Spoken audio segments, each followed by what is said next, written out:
UTL solar लावणार आणि सबसिडीही मिळवून देणार।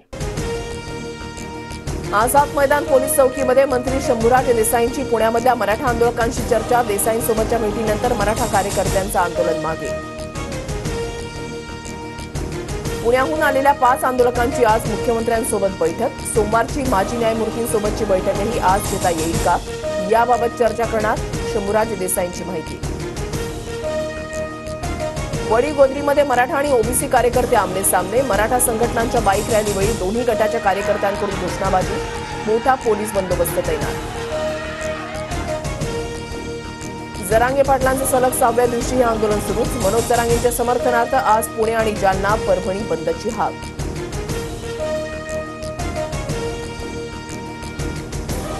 मुंबईतील धारावीमध्ये मशिदीचा अनधिकृत भाग तोडण्यावरून वाद। जमावानं बीएमसीच्या पथकातील वाहनांच्या काचा फोडल्या। तोडक कारवाईला 4 ते 5 दिवसांची स्थगिती। न्यायालयाच्या निर्णयानुसार पालिकेनं कारवाई सुरू केली होती। धारावीमधल्या घटनेनंतर गृहमंत्री फडणवीसांची प्रतिक्रिया। मशीद कमिटीने 4-5 दिवसांमध्ये अतिक्रमण काढण्याचं आश्वासन दिल्याची माहिती। जिहादी लोकांना राज्यामध्ये शरिया कायदा लागू करायचा आहे। कायद्याचं पालन करा, परिस्थिती बिघडल्यास जिहादी जबाबदार, नितेश राणेंचा इशारा।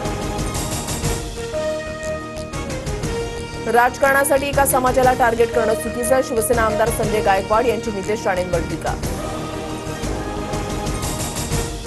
बारामतीमध्ये झळकले सुप्रिया सुळेंचे भावी मुख्यमंत्री आशाचे बॅनर। ईदच्या शुभेच्छा देणाऱ्या बॅनरवर सुळेंचा भावी मुख्यमंत्री असा उल्लेख।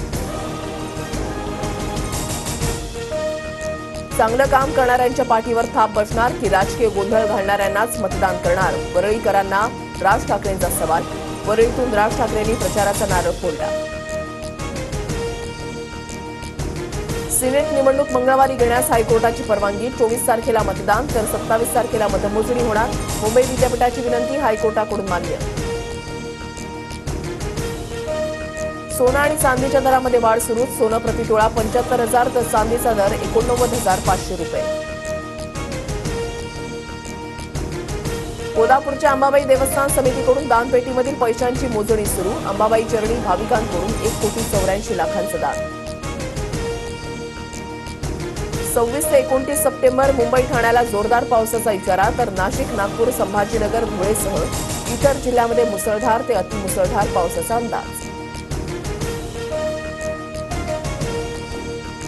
UTL सोलार लावणार आणि सबसिडीही मिळवून देणार।